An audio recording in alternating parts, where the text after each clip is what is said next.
morning and welcome to ESOF and to the session on Women in Science, Is All Fair in Meritocracy? My name is Barbara Romanovich and I will be chairing this session. So, eliminating gender and other biases in assessing merit in research and teaching is fundamental to the advancement of science. It has been broadly demonstrated, for example, that an adequate gender representation at all levels, be it in administration, teaching, or research, leads to higher quality and fairer results.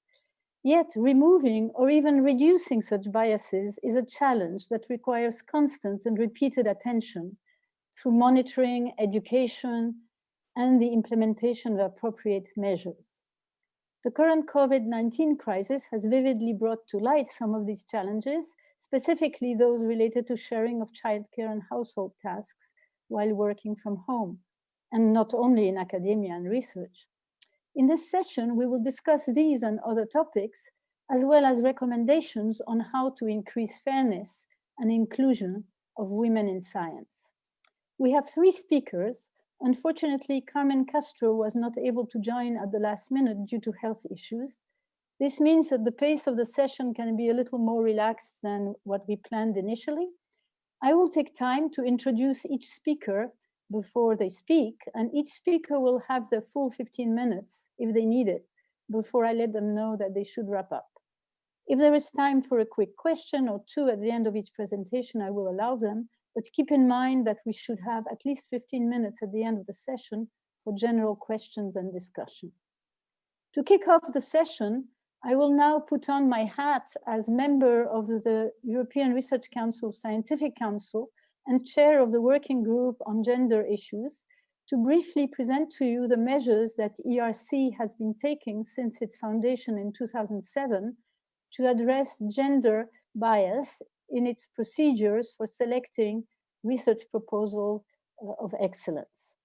So let's get started. I will share my screen, which will take just a minute.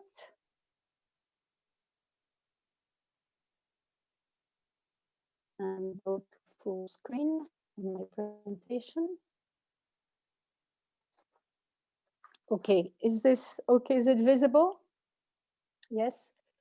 Okay, so the ERC has some instruments to monitor and try to improve the situation in terms of gender balance and gender fairness. In particular, it has this gender balance working group. Actually, it got renamed recently to Gender Issues Working Group.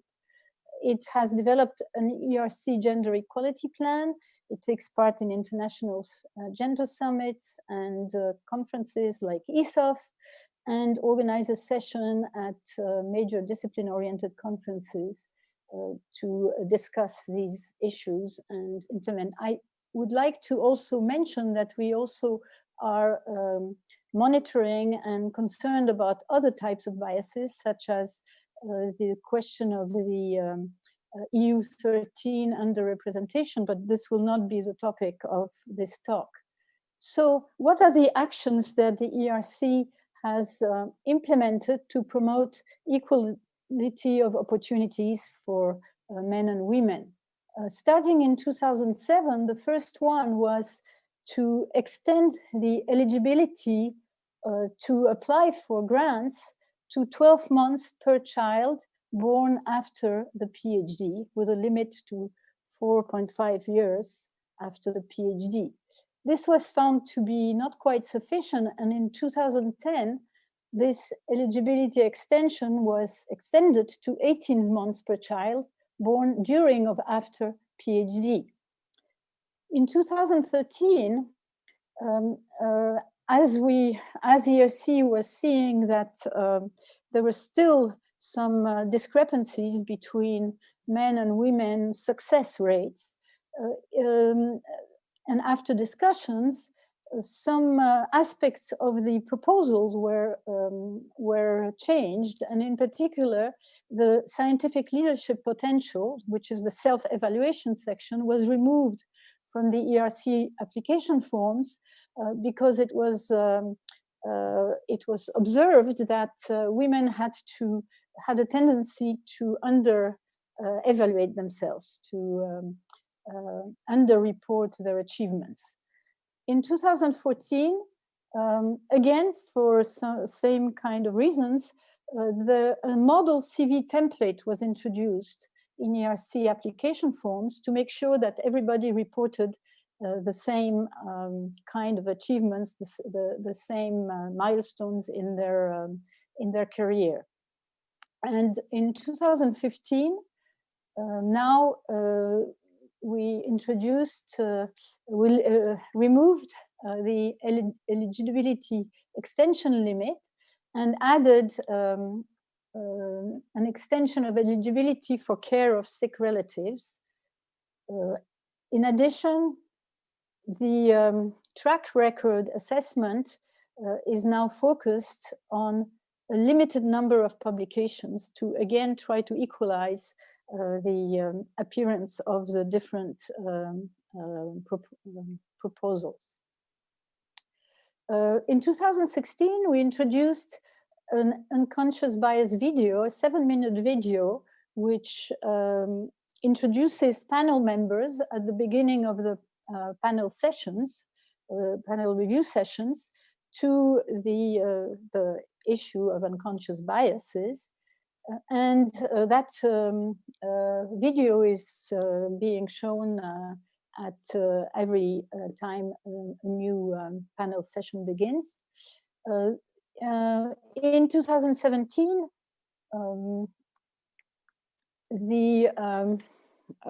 there is another introduction, which is that activities promoting equal opportunities or gender balance are considered as eligible costs. So you can put into your proposal that that you are actually actively working and promoting equal opportunities for women and men. In 2018, we formed unconscious bias training for scientific officers that coordinate the evaluation panel meetings. And in 2019, this was extended to the members of the Scientific Council of ERC, the governing body that determines the policies of ERCs, and to the members of the agency that manages ERC. So these are the measures that were implemented. And now let's see in terms of statistics what this means. What we're going to do is compare the figures, the overall figures for the first period of the ERC, which corresponds to the Framework Program 7, and then the second half, which corresponds to Horizon 2020. The differences are quite significant, in fact. In terms of the Scientific Council members, the increase of the participation by women is, as members of the Scientific Council, almost doubled. In terms of panel members, it increased from 28% to 33%. Evaluation, 25% to 29%. Grantees, 20% to 29%. And also the ERC agency scientific officers now have a representation of women of 64% compared to 60%. So these numbers do indicate that these measures that have been implemented and other actions have led to better representation of women. Now, the most important one is the success rate, which for the first 5 years or 6 years of the ERC were clearly showed a smaller success rate, a significantly smaller success rate, not very significantly, but still significantly smaller success rate for women than for men, as you can see from this left chart here. And here, this is separated into the three competitions that ERC has, depending on how many years beyond PhD: starting grants, consolidator, and advanced. And for Horizon 2020, so the last 5 years, you can see that this has been equalized, and that we are now quite happy to report that there is equal success rate for female and male applicants for the ERC. We can look at the success rates by domain. Again, comparing the first 6 years with the last 5 years, there is a better sort of agreement between the rates for male and female applicants. The only domain which is still focus of our attention is to understand the small discrepancy for the life science domain. Okay, and I didn't indicate that this is by domain, so this is the life sciences, physical sciences and engineering, and then social science and humanities. Now, in terms of applicants, we don't have, it also has improved. However, as you can see from these figures on the right, we are now at between 30 and 35% female applicants. And of course, this is an issue that the ERC by itself cannot do much about. It represents the pool of applicants, which has to be worked on in advance or before the level of the applications to ERC grants. By domain, the percent of female applicants and grantees again shows the same distribution, the same effects, with improvements, with a smaller improvement in life science and in the life sciences than in other domains. And so finally, just to conclude, we have, it is gender equality is part of the ERC policy. We have a gender equality plan, which we are right now revising for the next framework program. And we are constantly monitoring and discussing, in particular within the working group, and then extended to the whole scientific council, what additional measures we should be implementing. What is very clear is that whatever measures we have implemented, we have to continue doing this. We have to continue showing the video, the unconscious bias video to the panelists. We have to continue making sure that that we can reduce or minimize the biases that exist. So with this, I will finish and ask and then move on to the first presentation, the first real presentation, which is going to be, I need to stop sharing. So the first presentation will be by Professor Jadranka Gozdanovic from the University of Heidelberg. Jadranka is a specialist of Slavic studies. She has been a full professor of the Department of Slavic Studies at the University of Heidelberg since 2003. And she's currently a member of the Senate of the University of Heidelberg and a professor of equality and at this university. Last year, she received the honorary title of senior professor, a title that is awarded only to exceptional professors. She's the first holder of this title at the Faculty of Contemporary Languages and Literature. And she's the head of the Gender Equality Commission at the University of Heidelberg, as well as the chair of LIRU's thematic group on gender, and lead author of LIRU's advice paper, Implicit Bias in Academia, a challenge to the meritocracy principle and to women's careers. Professor Gozdanovic, please start.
Thank you very much for the introduction, and thank you very much all for participating. Just a small correction.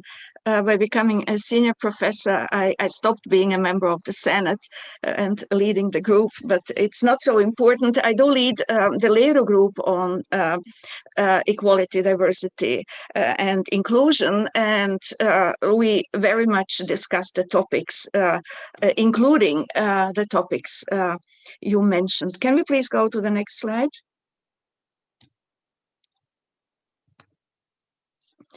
So I shall briefly mention the current situation and its problems.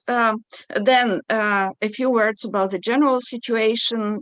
I shall point out which areas for action are perhaps most crucial, give a few comments on action plans and incentives, and also resistances and problems, and put in a plea for a comprehensive approach. Please, next slide. As we know, disasters tend to magnify inequalities, skewing uneven playing grounds even more, and we are seeing this in the contemporary COVID-19 times, in which mothers are 23% more likely to have lost their jobs in the current crisis than fathers.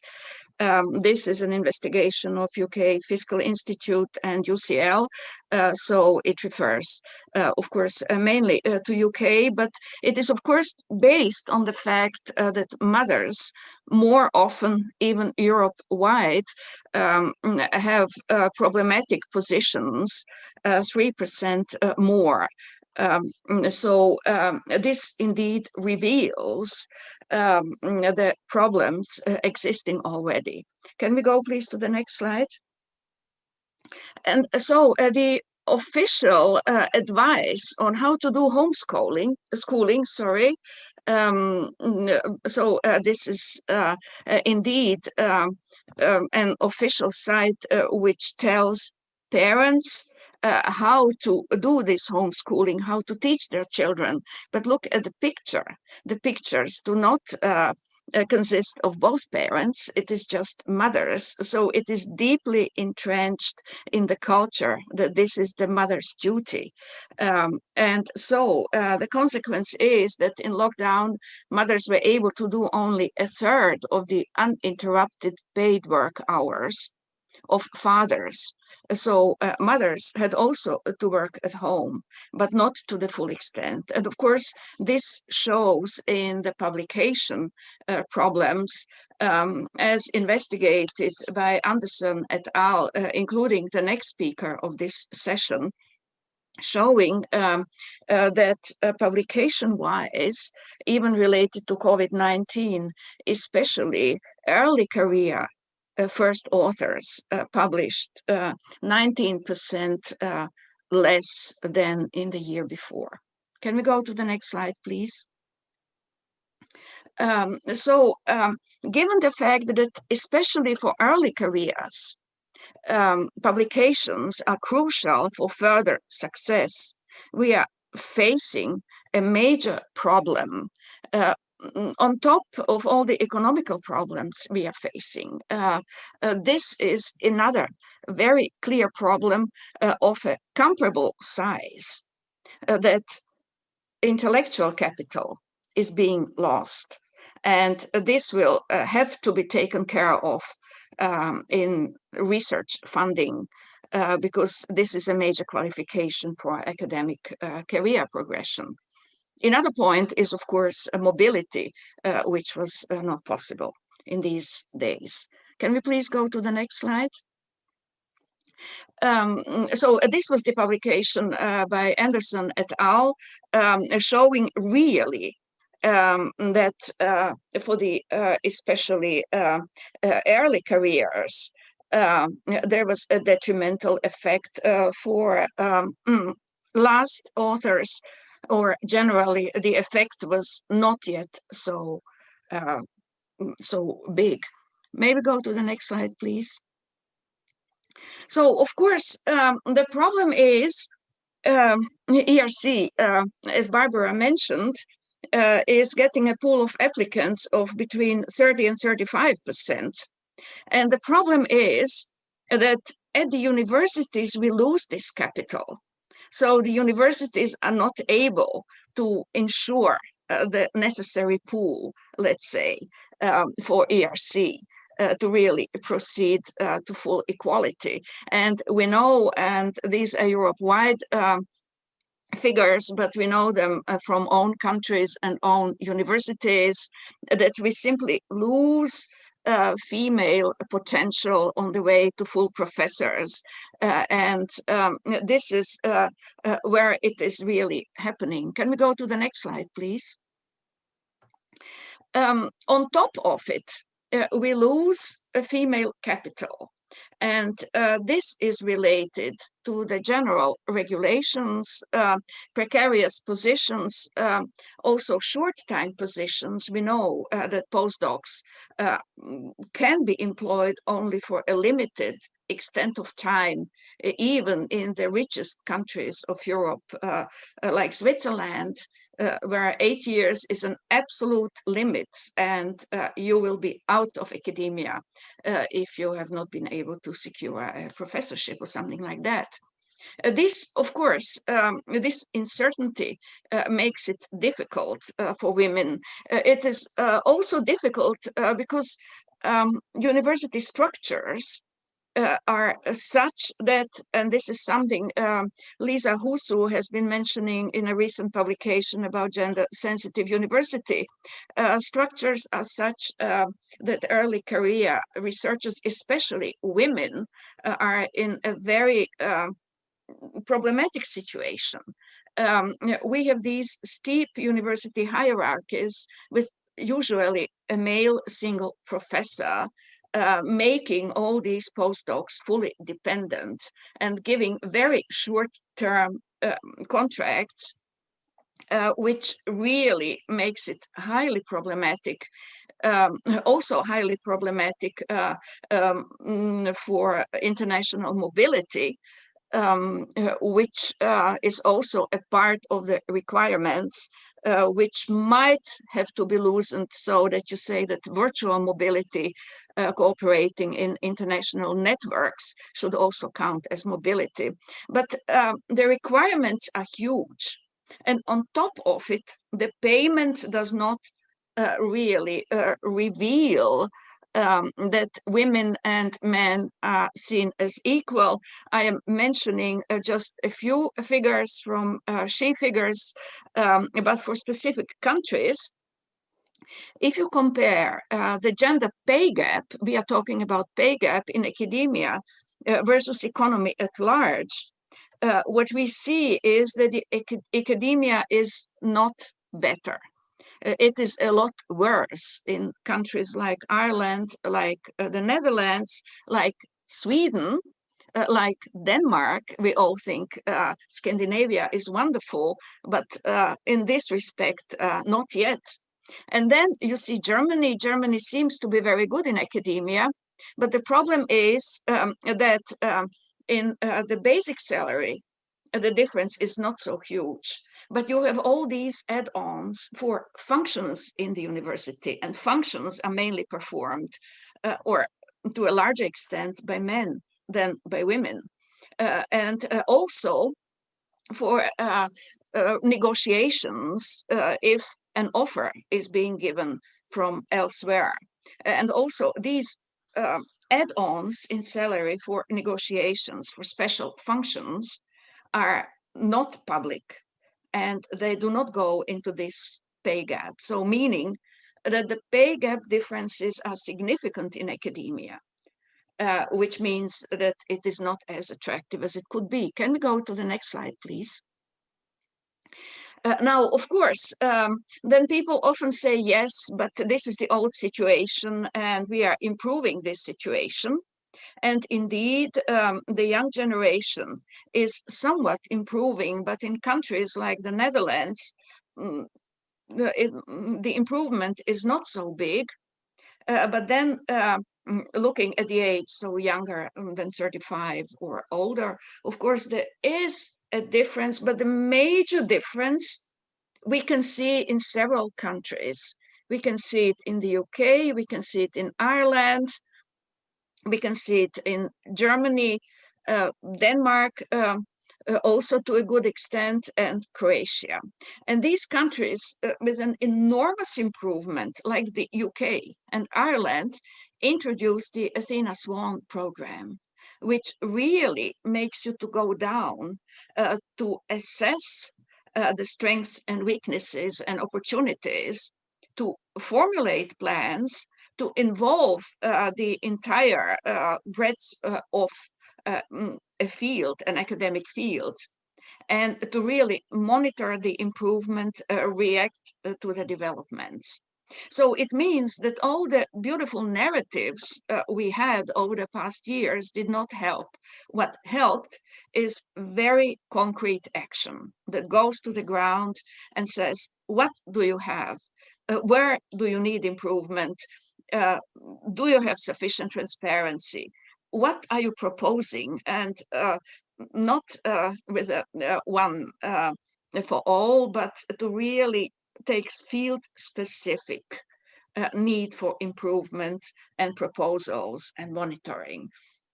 So these two countries, and then you also have Germany, where the German Research Council also did the same when they said, enough beautiful narratives, we want results and concrete data. And then you have countries like Croatia, where in the course of joining the EU, they had to improve the legal system, improve transparency, and did their best. So the conclusion is we need concrete incentives. And we also need consequences for not improving. And unless we have this on some level, level specific, but throughout the academia, we are not going to achieve a major improvement. Can we please go to the next slide? And so you do not really see it so well, but precarious positions for especially postdocs have been over the newspapers lots of times, but the problem is that nobody really asked, how can we change university structures to improve the working conditions? One of these things is, of course, monitoring for precarious positions, but also the hierarchical structures and dependencies are a major problem. And this is a problem recognized in industry, interestingly. They have understood, leading companies have understood that you must disentangle the power relations and have a postdoc work for one work leader but report to another, so that you have disentangled power relations and a kind of control, and in this way an improvement when possible conflicts or problems arise. Can we please go to the next slide? It is usually said it is biased, and biased indeed exists. It is a skewed information processing under the influence of context and accumulated experience. It is deeply culturally entrenched. We saw the advice for homeschooling. Of course, it is mothers, not both parents, even though both had to work from home as well. And so it is very good. The trainings are offered, and by now trainings are being offered in various forms. This is crucial, but it is unfortunately not enough. Because I know from various universities and within Leru, we exchange information.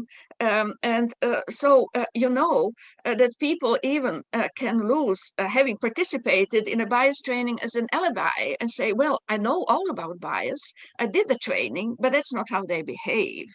There is indeed evidence that bias training raises awareness, but not necessarily in the sense of changing behavior more is needed for that. Really, a kind of training, including quantitative and qualitative evidence. Can we please go further? Next slide, please. So it is important to identify the turning points for inequality. For example, if you see at the university that you lose talented women start after a PhD, then you must start looking earlier. At the beginning of PhD, what is happening? How is the supervising situation during PhD? So this is where the decisions to leave academia really are taken. And this is what we also did in Heidelberg. And so a kind of awareness arose that really more has to be done, starting from the end of the studies, where talented women should be stimulated to continue. And it is, of course, important to formulate action plans with targets in a time perspective, with incentives, with accountability. It is also important to monitor the developments and adjust where necessary. Now, unfortunately, I was not able to share my screen, but I was going to show you how in Heidelberg we very much invested into the PhD and postdoc situation, and then saw that things went wrong afterwards. And so we understood that additional kinds of training are needed after the postdoc situation towards professorships, because there leadership comes into play, and the culturally rooted idea that leaders are mainly male, although empirical evidence shows that women are even better leaders, that men are in fact only better in networking, which is crucial for getting them positions. But so you need training towards leadership, you need all kinds of training to change this attitude of the prototypical leader. But on the other hand, also you must involve the actual leaders in this. They must understand what's going on, because they do have the power to change things. And so we understood then, unfortunately, I can't show you this slide now. You need to start wrapping up. Sorry. I will. Thank you very much. Can we please go to the next one? So this is a plea to research funders to really cooperate with universities in action towards equality, and really to closely cooperate, because we saw what Athena Swan did in the UK and Ireland, and we see what the German Research Council's measures are doing. So really to closely cooperate and require a certain level of equality measures for giving research funding. This is money counts, unfortunately, in a very banal way, and these cooperating measures should be enhanced. So universities should actively involve the leadership to create an inclusive culture capable of recognizing talent. So it is not being inclusive will enhance your possibility to achieve high levels. It is certainly not either or. This must be communicated very clearly. So transparency must be enhanced of all processes. Of course, training is needed, and also this awareness that the academia, in fact, has a leadership function for the society and should take it perhaps a bit more seriously than so far. Can we go please to the next slide? This is that Leru published several papers which can all be found online on leru.org. Perhaps the next slide, please. And recently a book was published with contribution of some of Leru members of our Leru group, like Eileen Drew and also Matthias, the next speaker. And the next slide, please. Thank you very much for your attention. And thank you for inviting me. Thank you.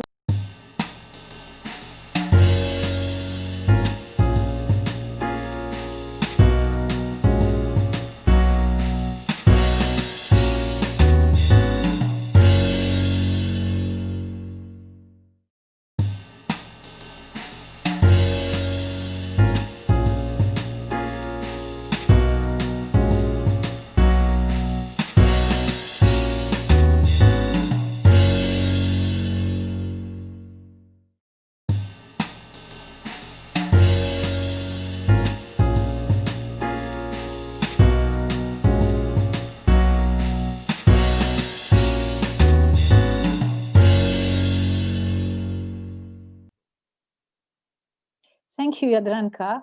In the interest of time, I think we should keep the questions for the session of question and answers. So we should move on now to the second speaker, Matthias Wollum Nielsen, who is from the University of Copenhagen.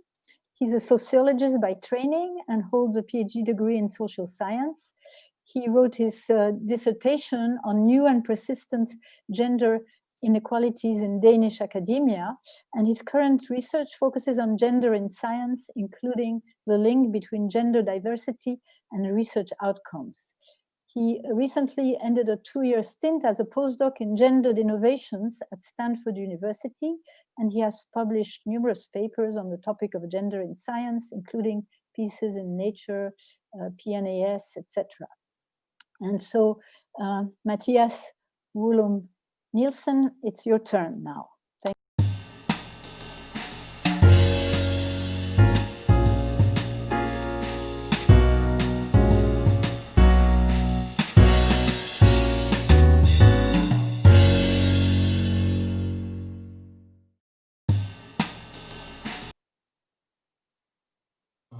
Yeah, I cannot see my screen right now, just a second.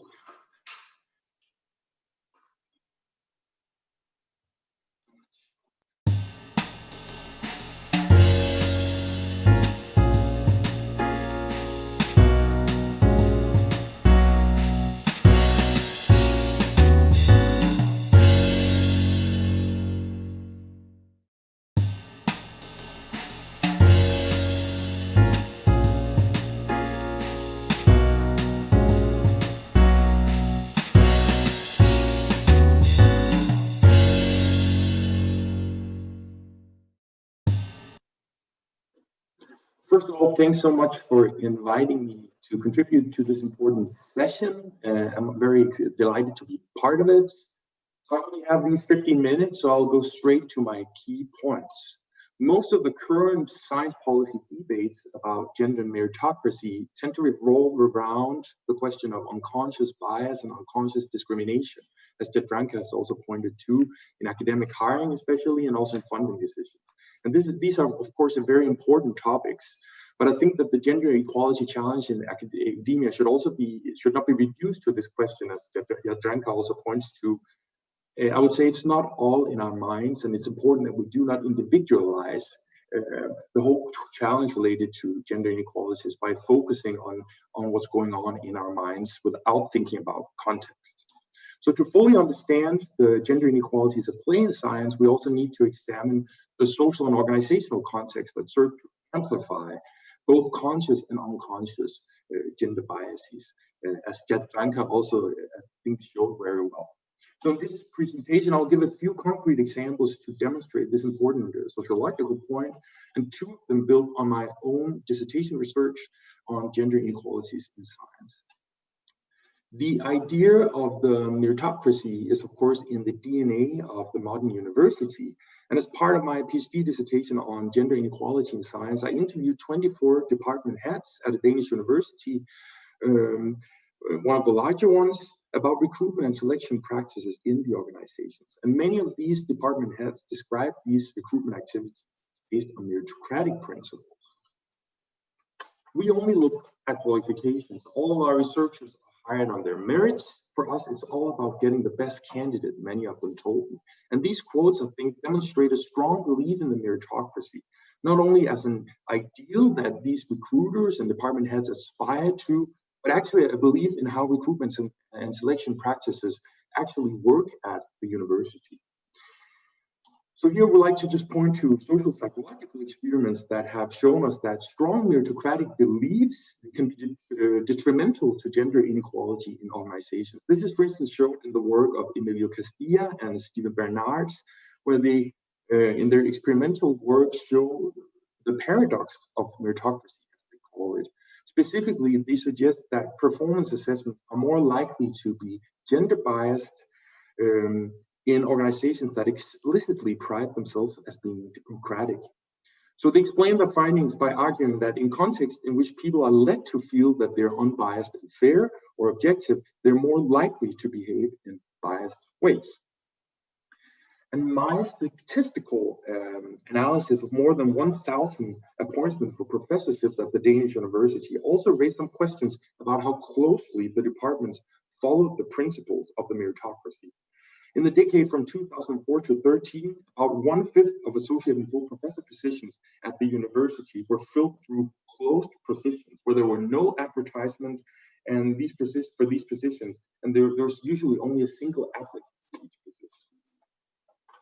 And despite institutional efforts to align recruitment practices with the meritocratic principles of open competition, the use of closed procedures increased from 8% of tenure appointments from 2004 to 8 to 30% in the second period from 2009 to 13. And this trend was not unique for one university. We observed across several universities that there was a challenge with respect to hiring a lot of full professors in the Danish system and also associate professors using closed procedures. And much excellent research on gender in recruitment suggests that these forms of informal hiring procedures and practices are at high risk of reinforcing existing gender inequalities in organizations. And I also found that to be true in my examination of one of the large Danish universities.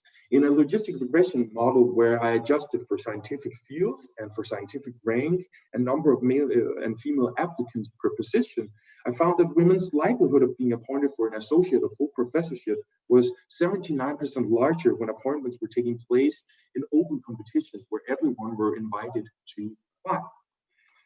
And the share of female candidates for closed positions was particularly low at the full professor level. Just 12% of applicants for full professorships were women under closed hirings, whereas in the open recruitment, we saw that 23% of the applicants were women.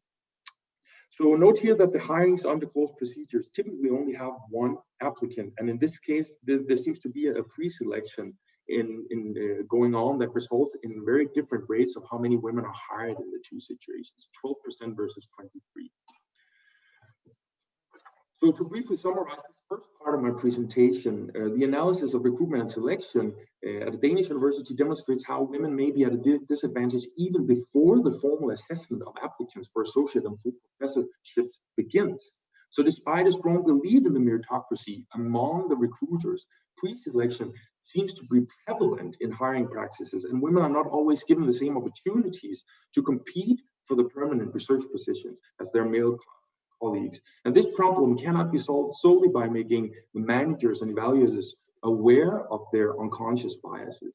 As the Swedish gender scholar Lisa Huso has pointed out, this has to do with male networks, the mutual support systems of men, and the relative invisibility of women compared to their male colleagues when we think about the gatekeepers that are setting up these recruitments.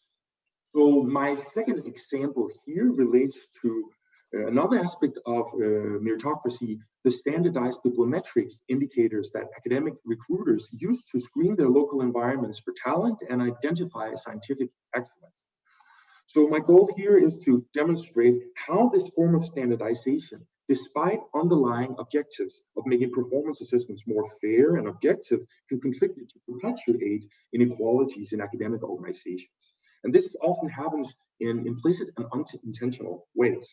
So my empirical example here concerns the introduction of the Danish Diplomatic Research Indicator. And this indicator was introduced by the Danish Ministry of Science in 2009 to allocate performance-based funding for the Danish universities. And it's based on what we can define as a differentiated counting of scholarly publications.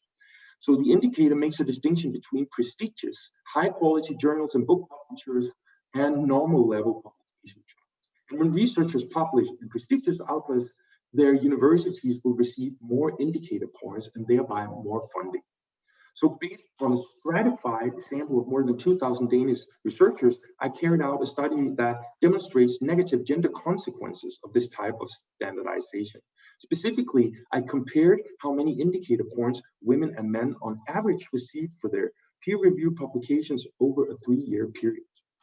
And in regression analysis that adjusted for disciplines and academic rank, I found that women on average received notably fewer indicator points per publication than their male colleagues.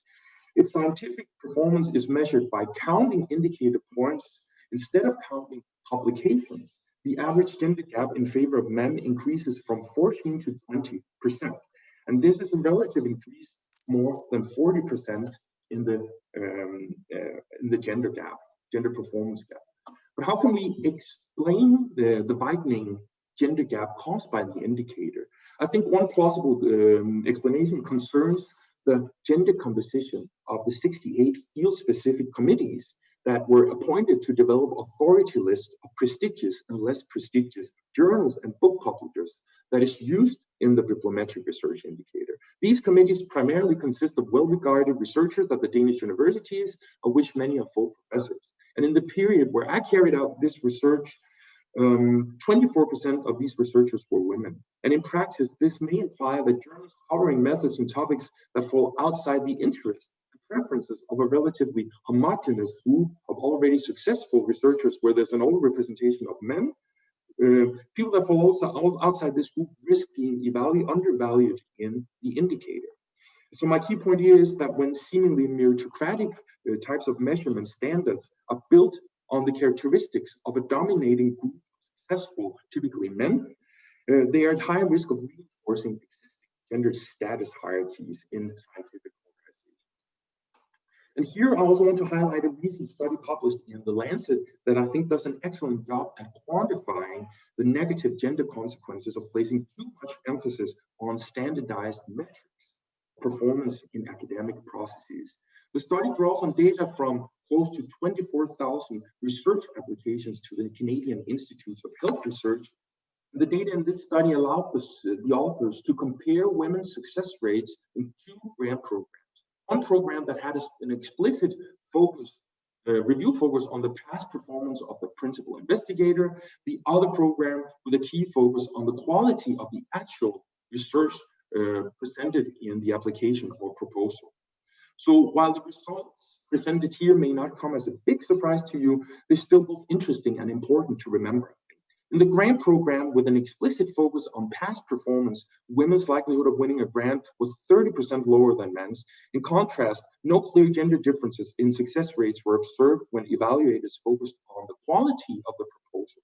So the take-home message here, I would say, which I think is relevant both for funding agencies and academic recruiters, is that the explicit focus on past performance based on bibliometric indices will lead to indirect gender biases in some cases. And to avoid this, evaluators should be instructed to focus more on the quality of the research and less on the characteristics of the researcher, especially at the early career stages where performance gaps in some disciplines tend to be salient.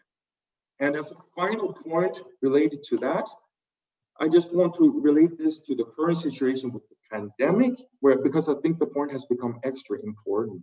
Early in May this year, my colleagues and I examined the consequences of the pandemic on women's and men's research productivity in the medical sciences in the US.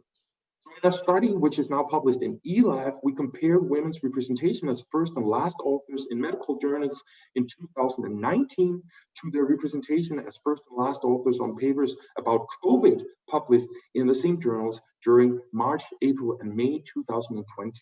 And this is, of course, an imperfect comparison, but it's the best available evidence concerning the effects of the pandemic that we have at this point in time. And we find that the pandemic has taken its greatest toll on young female medical researchers. If we compare women's representation as first authors in 2009 with their representation as first authors on COVID-related papers in 2020, and if we adjust for journals to account for disciplinary variations, we find that women comprised 32% of first authors on COVID-related papers, and they comprised 40% of first authors on the papers in the same journals in 2019. So there's been a relative decrease of 19% in the representation of women as first authors in these medical journals. And moreover, a closer look at the data suggests that women's underrepresentation was particularly low in March and April this year, when the first lockdowns start to be introduced, whereas it has declined a little since then. We, of course, need to do much more research on this in the future to examine and estimate the consequences of this, but I think it's extremely important to be attentive to this particular issue in performance assessments in the coming years. So in the future, we hope to do more, like I would say, methodologically advanced analysis of the effects of the pandemic on performance issues. So these were my points, and I would just like to finish off by saying that three important take-home messages would be to think that biases, which are often, I think, in the current debate, talked about as implicit and something that takes place without any knowledge of it. We need to think that organizations in various ways contribute to reproduce or reinforce such biases in different ways. So we should not forget the organizational context. Thanks so much. Oh, okay. So thank you very much, Matthias. I, again, just to continue on the same kind of line, we'll go on to the next speaker and keep the questions for the end. So let me introduce Robert Jan Smits, who is from the Eindhoven University of Technology. Smits is the former Director General of Research and Innovation at the European Commission. In this position, he was responsible for the design, negotiations, and execution of the Horizon 2020 €80 billion support program for research and innovation. He has also given shape to the run-up to the future innovation program, Horizon Europe, which is being negotiated right now. Until his start at Eindhoven University, Robert Jan Smits was the open access envoy of the European Commission and launched the concrete policy proposal intended to ensure that in 2020, all publicly financed academic publications are indeed publicly available.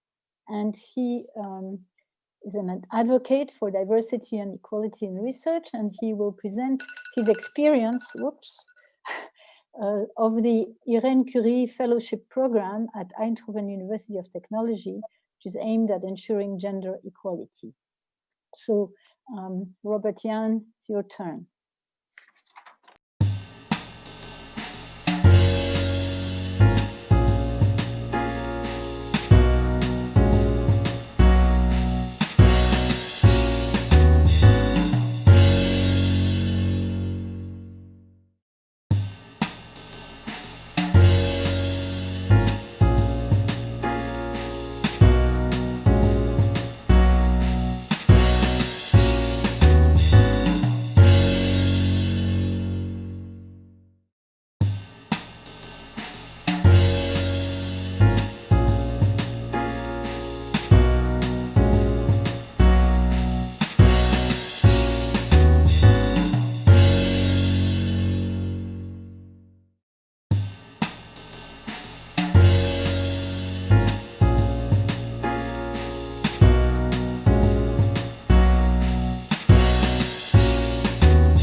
Okay, good afternoon, everyone, and thank you very much, Barbara, for this kind introduction. Special word of thanks as well to Claudia from the ERCA, and of course to our technician who is guiding us through this And I would like, before I start with the presentation, to thank Eva Di Maruti, the Chief Diversity Officer at the Eindhoven University of Technology. What I'm going to tell you in a couple of minutes is our experience with quite a radical approach to diversity and inclusiveness. Next slide, please. But before doing that, let me briefly give you the definitions of diversity and inclusion. Can I have the next slide, please? Yeah. I think everyone is quite familiar with these definitions. I see that Barbara already is bringing us to the next slide. Why are we at the Eindhoven University of Technology so interested in diversity and inclusion?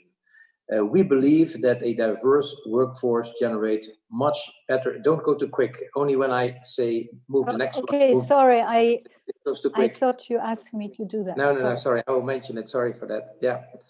If you can go one back, it will be. Okay. Now we see two on top of each other. Yeah. Yeah. So that one we had. Now go to the next one. Yeah, okay. Thank you very much. So we were at this slide explaining why at the Eindhoven University of Technology we believe in diversity and inclusion. We believe in it because we think it will lead to much better creativity, much better innovation, and it will really lead to a much better environment for education, research, and creativity. Next one, please. It's a bit slow because my connection is slow. So don't worry. I will already talk then about, before I come to this thing, about the photos you just saw, because someone who believed very much as well and believed this on diversity and inclusiveness was Irene Curie. She was the daughter of Marie Skłodowska-Curie. And just like her mother, Irene Curie was awarded the Nobel Prize for her discovery of artificial radioactivity in 1935. Irene Curie became later on a politician, went into politics, and from that position in government, she has been really promoting women education. And I come back to Irene Curie later on. Now, if you see this table, you see how the number of female scientists, professors are in the different EU member states. And I should actually have put the Netherlands on the bottom of the list and not on the top, because they are all the way down the list with a very small percentage of female staff, female researchers at the universities and research centers. And that's quite strange because the Netherlands is a modern country, because you therefore would expect that differently.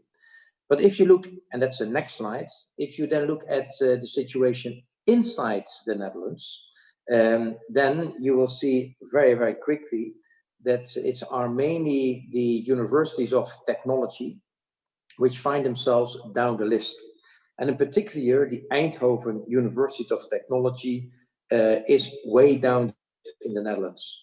So we were finding ourselves in a situation whereby on the one hand, and we talk about the number of female professors at universities, the Netherlands as a country as a whole was down the list. And then inside the Netherlands, the Eindhoven of Technology was really down the list. And we did not really want to be there. Next slide, please. Because this was the image very much which we had of our university. A lot of older men sitting around the table. And this was a kind of the image which we did not want to present anymore. Next slide, please. What we therefore decide to do is to take, after many years of soft measures and talking a lot about the green side, let's take now really a radical approach. Let's really be bold and try to change the situation for once and for all. Next one, please. And that led to the Irene Curie Fellowship Program. And the Irene Curie Fellowship Program, and that's on the next slide, it's actually a program whereby we say that vacant posts are exclusively reserved for female candidates. And at least during the first 6 months of the publication, only women can apply. And once after 6 months, we discover that we are not getting high quality female candidates, then we open it up to all genders. We had, of course, a derogation possibility. The rector had the possibility to, for 10% of the cases, to go for derogations and step away from the women-only policy for certain publications. Next one, please. So what did we want to achieve? We want to achieve by this measure, this Irene Curie program, to boost the recruitment of female staff at our university, to stop the leaky pipeline, and to do something about the glass ceiling. So we had a very clear ambition in mind. We did not want to be in the bottom of the list anymore in the Netherlands. We want to really increase the number of female staff, also with a target of around reaching 30%, because when a minority in an organization reaches 30%, a minority is no longer a minority. And that was our goal exactly. Next one, please. Now, this program, this Irene Curie Fellowship program, was of course quite controversial, and certainly also inside the university. And although in the end we decided unanimously to go for it, the deans, the faculty, the staff, the students, it was quite a debate we had at our university before we went for it. But when we announced this measure, it yet led to a huge debate in the Netherlands and also worldwide. We got an enormous amount of media attention. You just cannot believe it, from the Wall Street Journal all the way to the newspapers in Indonesia, South Africa, Germany, all over the world. This got a lot of attention. But we also received complaints, formal complaints. Like in most countries, there is also in the Netherlands an Institute for Human Rights. It's a United Nations type institute. In the Dutch, it's called the College voor de Rechten van de Mens. And there were a number of complaints, almost 50 complaints, mainly by male staff, professors.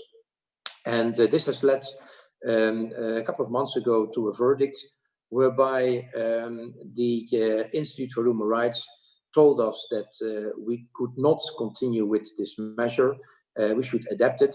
They felt quite embarrassed with it. And if you read the verdicts, they recognized that we had a problem at the university by recruiting female staff, that our measures were correct, but they said you just went a bit too far. So they told us to slightly adapt it and continue. And why did this Institute for Human Rights feel themselves very uncomfortable with this verdict? Because they were created originally to fight against discrimination and to stand up for minorities. And with our measure at our university, we wanted exactly to fight discrimination and to stand up for a minority. So the Institute for Human Rights felt quite uncomfortable with this verdict and also reaches out at their hands. They write it even, we reach out your hands, University of Technology in Eindhoven, change, modify slightly your Irene Curie Fellowship program, and you are fully in line with everything and you can continue. Now, I must say that if you look at the impacts of our Irene Fellowship program, it has been amazing. Normally, we recruit at our university around 9 to 10 female professors per year. Now, within a period of 7 months, we recruited 48 top quality female professors. And it shows that it can be done. And we did not compromise at all on quality. We went for the best of the best. So it shows that if you really make a committed policy, you can be successful and you can do it. And I think the results show that we were able to recruit excellent talents, female talents from all over the world. Now, let's look a little bit at what we have learned from our Irene Curie Fellowship program at the Eindhoven University of Technology. And that's the next slide. We did an intense survey on amongst at the university and asked people what they thought about it. And I think the next slide is coming up, Barbara. Yeah, thank you very much. So around 148, oh, not one back, yeah. 148 of our staff, professors, committee members, experts participated in that. Next one, sorry, you go back now. Oh, sorry, it's the delay that is messing things up. Sorry about that. No problem, no problem. Good. All right. I just wanted to say a few words about the evaluation of the program inside the university. When we asked our professors, our deans, our researchers, what they felt about the measure, say it's now a year that we have this measure, 1/3 was negative and still is negative. Although interestingly enough, everyone almost believes at the whole university that it will be effective. So even the 1/3 who say, well, we don't like it that much, they still think it will be effective. And the figure shows it has been effective. 80%, and that's also quite interesting, think that it will contribute to a positive branding of our university, which is also quite good. And indeed, if you look at the article in the New York Times, it says, leading European university to decide to, so it has also led to quite a positive branding for our university. I was surprised that 55% still thought it would be a negative labeling for women. This is something we are looking into at the moment. But what we also discovered is how important leadership is. If the deans, if the group leaders, but also if the chancellor and vice chancellor are not really committed to the program and to gender equality, it will not happen. So it requires a lot of leadership at all levels in the organization. And about 1/3 of the people we consulted said that it will hinder males' career. If you go to the next slide, I show you a couple of the reactions we have received in the international press. And I start with the positive ones, because there has been quite a number of positive reactions in the press all over the world. A lot of people like the bold move. People really say it was necessary. This is how things should be done. And interestingly enough, it has led to quite, as I said, some changes in policy also in the Netherlands. The Dutch Tweede Kamer, the parliament, voted a resolution not too long ago in which it will be obligatory for the supervisory boards of the multinational companies in the Netherlands to have 1/3 of their supervisory boards composed of women. So from that point of view, we triggered a big debate, and I think we got a number of positive reactions. But, and that's the next slide, there have also been quite a number of negative reactions. And I must say, I also received, just like my rector, quite some insulting comments even by mail and other ways. And I was quite surprised how bitter some of these comments were. I remember even in the Netherlands, a professor writing a letter, very emotional, against our measures, and said, look at the number of Nobel Prize winners. Look at the number of field medalists. Look at the number of top chess players. You don't see any women. In other words, women are not able to do that. So I was really surprised by some of the reactions, bitter reactions of some of the people. And that shows that even in the public debate, we still have to do a lot to get to a fair and open and honest debate without having too much polarization. Next slide, please. So then what else, or what next? And I'm going to show you first this cartoon in the Netherlands, one of the leading newspapers, and it's quite a funny one. There's a cartoon in which two figures, who always are in this cartoon, they say to each other, well, we have now recruited women only, and as next step, we will decide as of 2022 to also start to listen to them. So this was quite an interesting cartoon, but the fact that also in the leading papers in cartoons like that, our measures were picked up, shows indeed that it was all in the news, the Irene Curie Fellowship Program of the Eindhoven University of Technology. Now, what else are we going to do? And that is almost my final slide, Barbara, if you can put it on. That is, of course, it doesn't stop with just the Irene Curie Fellowship Program and reserving vacant posts for female talent. Much more needs to be done. These female talents need to be onboarded. We need to have a much better and stronger diversity and inclusiveness framework and roadmap. We are setting up a diversity and inclusiveness incentive fund. We will launch training events, develop recruitment guidance for gender neutral recruitment and selection. We are building up a network, and the network is already there. And Professor De Maruti is doing a great work at our universities to bring female top talents together and to have discussions between each other. We also keep a very close eye on the payment gap. It was also mentioned by the previous speakers, because interestingly enough, When we, as Eindhoven University, announced our Irregular Fellowship Program, that same day, another Dutch university came in the news because it was discovered that they paid female staff less than male staff for the same type of job. So it shows that this issue about pay gap is something we have to really keep a close eye on. And of course, we will link up with other European initiatives in the context of Horizon 2020 and Horizon Europe. We are appointing a diversity officer for students. We are strengthening our code of conduct. The onboarding process for top female talents already mentioned. So from that point of view, we are doing a lot besides the Irregular Fellowship to make sure that gender equality stays high on the agenda and that it goes further than just a recruitment policy. And that brings me to the final slide, is to thank you all for your attention and to thank once again Barbara for doing an excellent job in helping me and in chairing this panel. Thank you. Thank you very much, Robert Jan. I guess we're now going to move to the discussion session, and there is no interruption, right? I can go right ahead.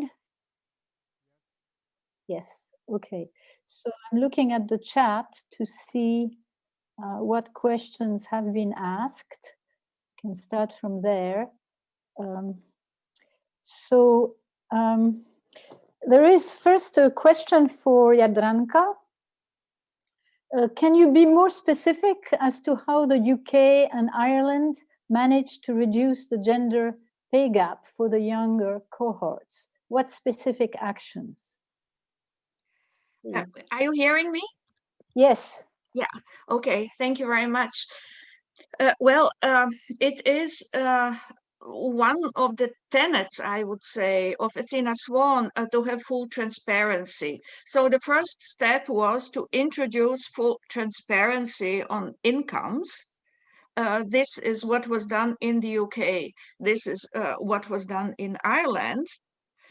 And also to really investigate what the reasons were for the gender pay gap. Of course, you have the qualification, you have the number of active years, but then they discovered that women kind of, especially in Ireland, that women kind of hesitate more to apply for promotion. There you have internal promotion, not so, for example, in Germany. And because they hesitate more, they in the end spend a shorter period of time in a higher position, which went into the calculation. So there was a number of factors. They surveyed them all, and then they had positive action on them, like surveying the number of publication of women and telling them to come up for a promotion, let's say a year after. So telling them you should be active, you should apply for promotion next year. And they got these percentages right. I mean, it did not vanish because still there is a percentage not yet explainable and probably reducible to some kind of implicit bias. So, but full transparency and investigation into the causes. Thank you. A second question for you, Jadranka. Is it not true that gender bias enters selection processes and the loss of women choosing a scientific career even before PhD at the university entry level as well as at the master level? Unfortunately, this is the case. We investigated this and found out, for example, in physics, that women who are a minority from the beginning get less demanding topics for the final thesis, meaning that they would be considered less highly qualified for very demanding topics afterwards. We discovered this and we discussed it with the faculty, pointed this out and requested them to pay attention to this and not to do it. So yes, indeed, this is the case, and you must look at the phase before it becomes obvious that you are losing talented women. What is happening there? And such mechanisms are in place and should be countered. Right. In fact, if you really want to go to the bottom of this, you probably need to start in kindergarten, right? Of course, we know this, but we do have good percentages of women throughout the studies. And at least, for example, in Heidelberg, systematically, in all directions, women, students perform better on the average than men. They finish their studies in a shorter time and with somewhat better results. Thank you very much. I have a question for Matthias Wilson-Nielsen. You very clearly explained how standardized metrics are not good. They're not good for many reasons, not even just for the gender problem. And you insisted on the quality of work. And my question to you is, quality of work is also subjective, right? How do you tackle that problem? Sure, that's an excellent question, and it is a challenge because we also need to remember the whole discussion and the whole introduction of these measures. Actually, we had feminists in the 2000s arguing that perhaps this was a potential for women to get acknowledged for what they did, because we got rid of the idiosyncrasies and the biases that can lie in evaluating documents differently, right? So I think to that extent, we have a challenge, but I also think something like the Canadian study I referred to demonstrates that if you look at proposals and if you put less emphasis on track records, then you, for instance, in that case, that's of course the medical science only, but you start to see that actually the content, people are open to it and evaluate it in that case more equally. So there's something about the context and our impression of the writer, the author, to some extent, that also shapes how we read stuff, and there the metrics come to shape that as well. So in that sense, I think it's important. And then I just, of course, think it's important to remember that, especially with respect to fragile early career scholars that are in insecure positions, that there are larger gaps on average for women than there is for men. And we all struggle at that phase, but these are typically, although people tend to standardize even the assessments, not taking systematically into account. So it becomes often a hidden disadvantage if you have an extra year of break or whatever, because it ends up with many applicants in the system. You end up using these metrics because it's so extremely time demanding to read everything a researcher has contributed. So it's just, I think, it's extremely important from the management side to emphasize that at the end of the day, we're looking for research potential at this phase more than we're looking for past performance. And this, of course, needs to be elaborated more in guidelines, exactly what that means. But I think that the emphasis on that is still lacking to some extent. Okay, yes, thank you very much. Now a question to Robert Jan Smit. Could you please explain from the audience, could you please explain what you had to change in the Irene Curie Fellowship Program in the end? Well, as you mentioned, you can't do it anymore. Are you still going to continue, and how? Oh yeah, absolutely. Let me first be crystal clear. The Eindhoven University of Technology is going to continue its Irene Curie Fellowship Program, since we believe in the gender equality. We're going to adapt it slightly. What we were asked to do is to be a little bit less severe on all categories of staff and to be a little bit more differentiating. So that is what we are going to do. We have asked the institutes which came with this verdict what they think of our adaptation of the measures. But again, let me be clear, the goal to arrive at gender equality is something which we will keep on our agenda. We just will modify the instrument slightly by having it not across the board for all categories of professors, full professors, associate professors, and the different type of faculties, by having a bit more differentiation. That was asked. Okay, thank you very much. Okay, so I'm looking down here. There's one question, I guess, addressed to everyone. Do you think that training women to learn to share the workload at home could play a role in tackling these issues, I guess, related to COVID, I suppose, what kind of training would that be? I don't know if anybody wants to answer this question. Yeah. Yes, Jadranka. I mean, well, yes, but then if we say yes, then we are back to fixing the women, whereas it is necessary to fix the system. I mean, many couples look at the incomes and the kind of position which is usually better with the man than with the woman, and they say, okay, your salary is higher, so you should spend more time of it. It is a structural problem at the same time. So both are needed, both individual and structural. So if I can add to that, just a concrete example, when we get an email from the doctor or a message from the doctor, it's my wife that receives this, there's nothing sent to me. So it's like at the small issues even, right? But there is a distribution that the system reinforces as well. And these are the small issues. There are, of course, much larger patterns as well. But yeah, no teaching for women. You should teach the men. Perhaps if you need to go directly and teach someone, you should teach the men to be better at this, I think would be a more reasonable. Yeah. Perhaps to comment from my side as well, something which I recently read a study which showed that with regard to citations, that the output of female professors is often less, not as much cited as the output of male researchers. And when people looked into that, they saw it is not at all linked to the quality, that the output of female professors is of lower quality than the male, but it's purely related to the summary. While the women are quite modest about how they make a summary of their article, a modest contribution to this specific issue, the men will talk about major breakthroughs. So if you in the summary already talk about major breakthroughs, the chance that you're cited is much higher than if you're modest about yourself.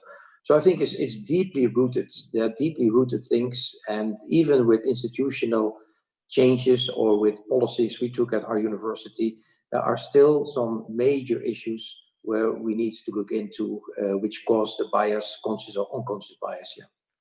So this really goes much beyond academia, right? I mean, these are issues that need to be addressed in society as a whole. I will say, since we have a few minutes, that I had an incident where I wanted to buy a present for my granddaughter, and they gave me wanted to wrap the package with a pink ribbon, and I said, no, I want a green ribbon. Okay, but it was in the middle of a place in Paris where there are many intellectuals actually that live there, and they all reinforce even that kind of difference. So anyway, finally, I think we have 2 minutes, and I don't see any more general questions. Possible? Yes, go ahead. If I may, just a brief remark to Robert Jan, and perhaps also generally, I think leadership programs for women are also very important to achieve sustainability and to achieve that people listen to them when they are professors. And also, like with the Westerdijk professorships in the Netherlands, Utrecht got 20 of them, and now they have a sort of a backward reaction, that they say, oh, women professorships, we have had this, now we should go back to normal. So it is very important to work on sustainability of such measures. Indeed, otherwise the effects may not remain. I couldn't agree more, and that's why we say at the Eindhoven University Technology, we will continue with the measures because we want to go all the way till we have the gender equality. Thank you very much. But wonderful. You are a wonderful example of what leadership can do. Thank you. Thank you very much. Okay, thank you. I think we have to finish here. It is now 1:30 p.m.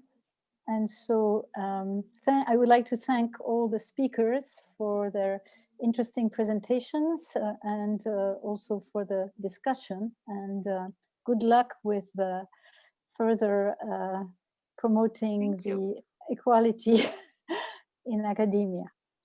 Thank you very much, Barbara, for sharing it. And thanks once again to Claudia and to the technician who has guided us through everything. Thank you very much.